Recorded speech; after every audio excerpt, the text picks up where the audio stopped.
आज हम यात्रा करेंगे जम्मू के काफी सारे खूबसूरत जगहों की। जम्मू को एक तरह से मंदिरों का शहर भी कहा जाता है और यहाँ पर देखने के लिए बहुत कुछ है। यहाँ पर आपको बर्फ भी देखने को मिल जाएगी। इसके साथ साथ यहाँ पर गोल्फ अगर आप खेलते हैं तो वो भी मिल जाएंगी, पैराग्लाइडिंग कर सकते हैं। इसके अलावा काफी सारे महल हैं और भी बहुत सारी हिस्ट्री है इस शहर की। दोस्तों, इंडिया में ये ऊपर की तरफ है, जम्मू एंड कश्मीर में हम जम्मू पार्ट का आज यात्रा करेंगे।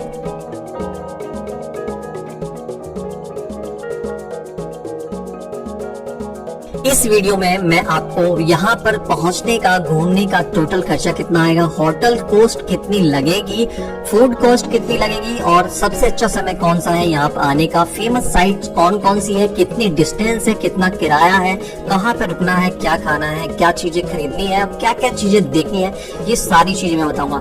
मैं इसमें लो बजट की भी बात करूंगा और हाई बजट की भी बात करूंगा, ताकि आपकी जैसे इनकम है आप उस हिसाब से पूरी तरह से पूरे जम्मू को आसानी से घूम पाए। तो दोस्तों, अब हम आ गए हैं दिल्ली और दिल्ली से ये यात्रा करेंगे। दिल्ली रेलवे स्टेशन के पास ही आपको बस स्टैंड मिल जाएगा, कश्मीरी गेट बस स्टैंड। यहाँ पर आपको हर स्टेट की बस अवेलेबल हो जाएगी जो कि जम्मू के लिए जाती है। चाहे तो आप प्राइवेट टैक्सी भी कर सकते हैं। यहाँ पर दिल्ली से जम्मू जाने तक का जो गवर्नमेंट बसों का किराया है वो करीब 500 रुपए है। आप चाहे तो एसी वॉल्वो प्राइवेट बसेस से भी जा सकते हैं, जैसी जिसकी सुविधा। जितनी हाई क्वालिटी की बस आप लेंगे उतना ज्यादा पैसा लगेगा। जो प्राइवेट बसें हैं उनका किराया 650 रुपए से लेके 2000 रुपए के बीच में है। सभी की क्वालिटी अलग अलग है, आप जो भी चूज करना चाहें कर सकते हैं। जो सड़क मार्ग है वो काफी ज्यादा अट्रैक्टिव है, देखने लायक है और अच्छा भी है। तो सड़क एक्सपीरियंस आपको काफी ज्यादा अच्छा और रोमांचक फील देगा।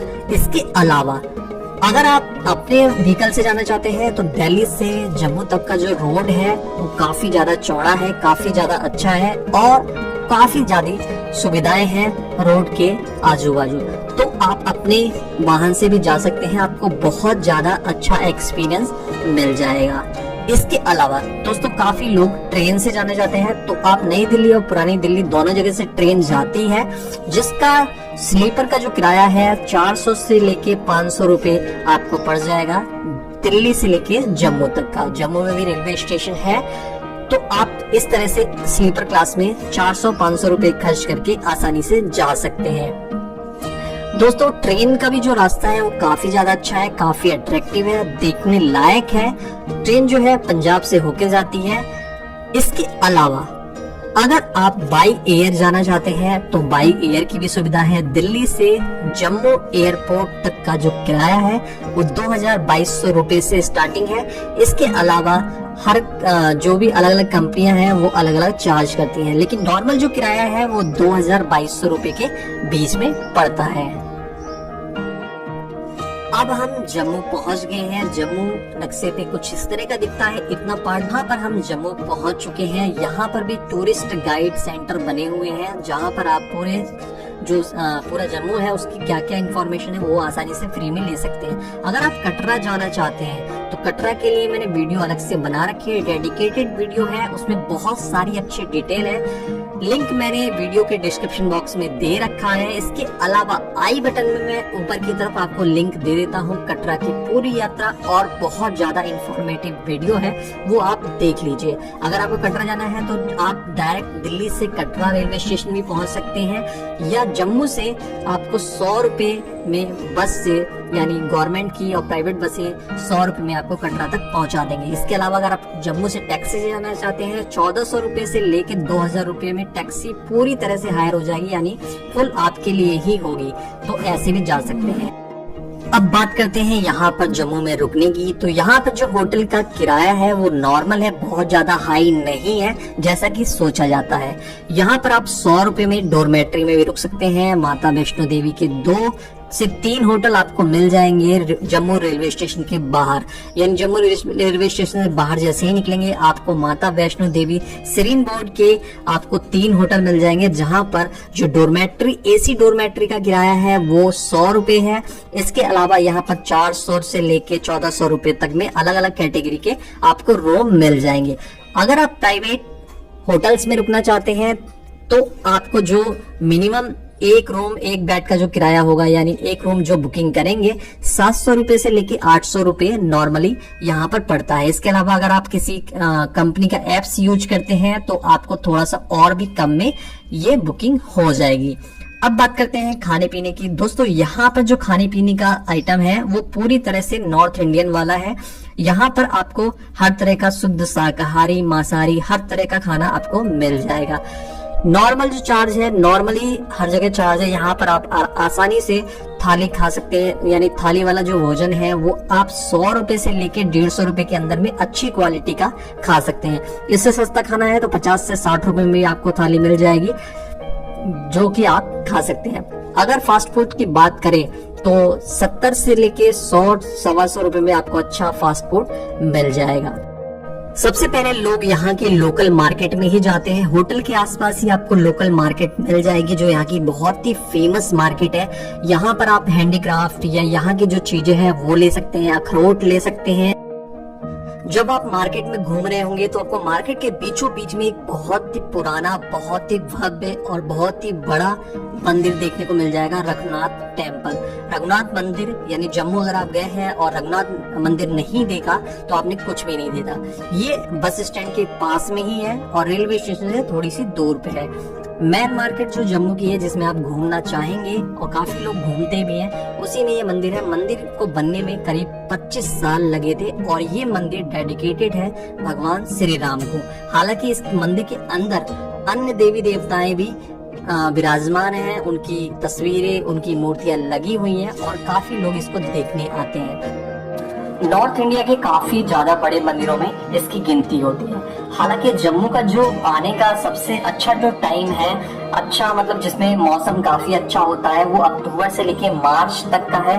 बाकी दिनों में जो मौसम है, जैसे विंटर में काफी ठंड पड़ती है और गर्मी में काफी गर्मी भी हो जाती है। यहाँ पर जो अच्छा मौसम है वो अक्टूबर से लेके मार्च का है। इसके अलावा जो यहाँ का नेशनल पार्क है यानी नेशनल जू है वो आप देख सकते हैं, जिसमें सभी तरह के वन्य जीव आपको मिल जाएंगे और काफी अच्छा घूमने का ये डेस्टिनेशन पॉइंट है। अगर बच्चे साथ में, फैमिली साथ में है तो आप यहाँ पर जरूर घूमिए। ये जो जम्मू की मार्केट है, रघुनाथ मंदिर है, वहां से 2 से 3 किलोमीटर पड़ जाएगा। जम्मू के अंदर घूमने के लिए आपको जो गवर्नमेंट की बसेस है यानी सिटी बसें हैं उनका आप इस्तेमाल कर सकते हैं। इसके अलावा प्राइवेट में भी छोटी छोटी बसें चलती हैं जिनका किराया 5 रुपए, 10 रुपए, 15 रुपए होता है। तो बहुत ज्यादा डिस्टेंस पे ये सारी चीजें नहीं है, 2-3 किलोमीटर के अंदर में ही ये सारी चीजें आपको मिल जाएंगी। देखने वाली जगह है मुबारक मंडी प्लेस यानी पैलेस। ये एक महल है जो कि जम्मू एंड कश्मीर के जो पुराने राजा थे उनका ये महल हुआ करता था।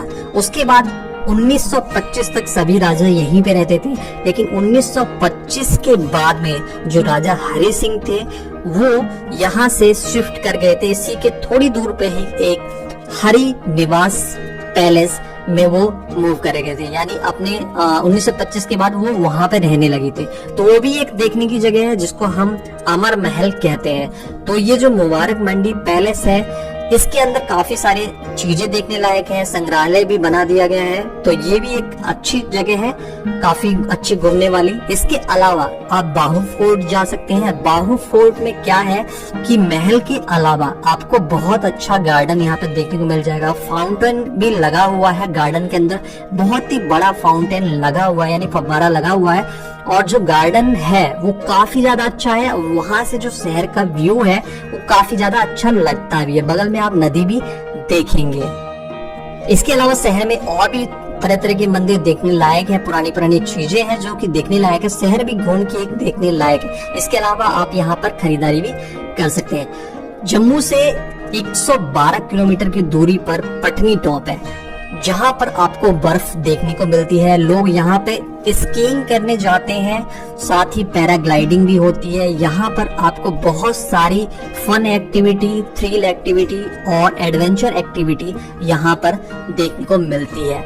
यहाँ पर जाने के लिए आप प्राइवेट टैक्सी का यूज कर सकते हैं। इसके अलावा शेयरिंग टैक्सी भी जाती है और गवर्नमेंट की बसेस भी जाती हैं। जो यहाँ पर टैक्सी का किराया है, प्राइवेट में अगर आप पूरी तरह से टैक्सी हायर करेंगे तो किराया 2500 से स्टार्ट है और 4500 रुपए तक है। गाड़ी के साइज पे निर्भर करेगा, गाड़ी की कंडीशन पे निर्भर करेगा।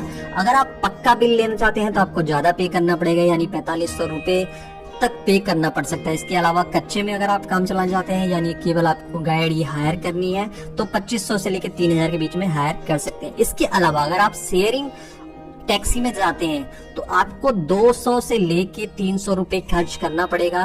200 रुपए से लेके 300 रुपए में आप वहां पर जा सकते हैं। इसके अलावा गवर्नमेंट बसों का अगर आप इस्तेमाल करते हैं, जो कि बस स्टैंड से आपको मिल जाती है, रेलवे स्टेशन से मिल जाती है, तो आपका जो किराया है 100 रुपए से लेके 125 रुपए के बीच में रहेगा। यहाँ पर 112 किलोमीटर की दूरी है जम्मू से लेके पटनी टॉप, लेकिन जो एरिया है उस कंडीशन के हिसाब से यहाँ पर पहुंचने में, चाहे आप टैक्सी से जा रहे हो चाहे बस से जा रहे हो, 3 से लेके 4 घंटे लग जाते हैं। अगर आप पटनी टॉप में जा रहे हैं तो यहाँ पर 2 जगह है, एक है पटनी टॉप, एक है संसार। कुछ चीजें पटनी टॉप के अंदर है, कुछ चीजें संसार के अंदर है। तो यहाँ पर मैं आपको पटनी टॉप के बारे में, अगर आपको बर्फ देखनी है, स्कीइंग करनी है, तो आप यहाँ पर जा सकते हैं। ट्रैकिंग करनी है तो यहाँ पर जा सकते हैं। इसके अलावा अगर आपको गोल्फ खेलना है और पैराग्लाइडिंग करनी है तो आपको संसार में जाना पड़ेगा। ये भी एक जगह है, दोनों आसपास ही है, मतलब 10 से 12 किलोमीटर का अंतर है। तो यहाँ पर आप काफी सारी एडवेंचर वाली चीजें कर सकते हैं। एक तरह से कहें तो ये एक मनाली और कश्मीर का एक दूसरा रूप है पटनी टॉप और संसार। यहाँ पर आप रोपवे भी है, यानी रोपवे है, गंडोला है, एडवेंचर एक्टिविटीज चलती रहती हैं, उसमें आप पार्टिसिपेट कर सकते हैं। पेड होती हैं, कुछ फ्री होती हैं। इसके अलावा यहाँ पर आप हाइकिंग भी कर सकते हैं और माउंटेन बाइकिंग भी कर सकते हैं और काफी सारे एडवेंचर चीजें कर सकते हैं। पैराग्लाइडिंग कर सकते हैं, स्कीइंग कर सकते हैं। हर एक मौसम में अलग अलग चीजें होती हैं। हॉट बैलून, एयर बैलून भी यहाँ पर अवेलेबल है, जो कि मौसम के अकॉर्डिंग यहाँ पर उसको वर्क कराया जाता है। तो यहाँ पे ये सारी चीजें एक्टिविटी आप कर सकते हैं। एडवेंचर एक्टिविटी की तलाश में अगर आप जा रहे हैं तो आपको यहाँ पर जरूर जाना चाहिए। बहुत सारी अच्छे यहाँ पर लोकेशन है। बर्फ के दिनों में, यानी विंटर के दिनों में, आपको यहाँ पर पूरी तरह से बर्फ मिलती है। और अगर आप जम्मू में नहीं रुकना चाहते, अगर सही असली मजा लेना चाहते हैं पटनी टॉप और संसार का, तो आपको पटनी टॉप में ही रुकना चाहिए। स्टे वहीं पे करना चाहिए 2 से 3 दिनों के लिए। और यहाँ पर अगर आप जाते हैं तो यहाँ बिना पैसों के कोई भी काम नहीं है। यहाँ को आपको हर एक एक्टिविटी में पैसे खर्च करने पड़ेंगे, तभी आपको अच्छी तरह से मजा आ पाएगा। पटनी टॉप के बारे में एक और अच्छी वीडियो लेके आने वाला हूँ, जिसमें आपको पटनी टॉप और संसार के अंदर कब क्या क्या चीजें कर सकते हैं, क्या क्या चीजें देख सकते हैं, कितने प्राइस का क्या क्या चीज है, हर एक चीज का प्राइस, ये सारी चीजें मैं आपको बताऊंगा। और जो उसका लिंक है इसी वीडियो के डिस्क्रिप्शन बॉक्स में डाल दूंगा, आप वहां पर चेक कर लीजिए, क्या पता मैंने डाल रखा हो। इसके अलावा मैं आई बटन में भी वो लिंक दे दूंगा। पटनी टॉप और संसार इतनी अच्छी जगह है, यहाँ पर इतनी सारी चीजें हैं कि उसे इस वीडियो के साथ कवर करना नाइंसाफी होगी। उसको मैं किसी दूसरी वीडियो में कवर करूंगा और आपको पूरी तरह से वहां होने वाली हर एक एक्टिविटी के बारे में विस्तार से बताऊंगा। दोस्तों, अब बात कर लेते हैं पर पर्सन यहाँ पर क्या कॉस्ट आती है। तो यहाँ पर जो पर पर्सन कॉस्ट आती है उसको मैं पटनी टॉप और संसार को अलग करके बताऊंगा, क्योंकि यहाँ पर मैंने बताया कि खर्चीली जगह हैं। यहाँ पर अगर आप जाते हैं तो एक डिफरेंट ही खर्चा आपका आएगा। मैं आपको जम्मू के बारे में ही बता रहा हूँ, क्योंकि ये वीडियो डेडिकेटेड टू जम्मू थी। जम्मू में भी आपको जितनी चीजें मैंने घूमने को बताई है, उतना घूमने में आपको कम से कम 2 दिन का समय लगेगा, ज्यादा से ज्यादा आपको 3 दिन का लगेगा। तो यहाँ पर 2 दिन का समय में आप ये सारी घूम सकते हैं। और जो आपका दिल्ली से लेके जम्मू तक और घूमने में, फिर वापस दिल्ली तक जाने में जो खर्चा आएगा, वो करीब आपका 1700 रुपए से लेके 2200 रुपए के बीच में आएगा। यानी कम से कम आपका 1700 और ज्यादा से ज्यादा 2200 से लेके 2500। तो ये खर्चे आपके आएंगे पर पर्सन। अगर आप इससे भी सस्ती यात्रा करना चाहते हैं तो मैंने जैसा कि आपको बताया है कि आप यहाँ पर डोरमेट्री में रुकिए, जहाँ पर 100 रुपए में आप रुक सकते हैं। लॉकर की सुविधा होती है, सिक्योरिटी सुविधा होती है, बहुत अच्छा आपको सुविधा मिल जाएगी। इसके साथ ही आपको ऐसी जगहों पर जैसे माता वैष्णो देवी वाली जो जगह है, होटल है जो, उसके अंदर आपको खाने पीने का भी जो कैंटीन है वो भी मिल जाती है, जहाँ पर एक लिमिटेड रेट में आपको खाना खिलाया जाता है। तो आप बहुत और भी कम में यहाँ पे यात्रा कर सकते हैं। वीडियो अच्छी लगी है तो लाइक कर दीजिए, वीडियो को शेयर कर दीजिए और हमारे चैनल के साथ बने रहिए। इसी तरह से और भी लेटेस्ट आपको वीडियो मिलती रहेगी।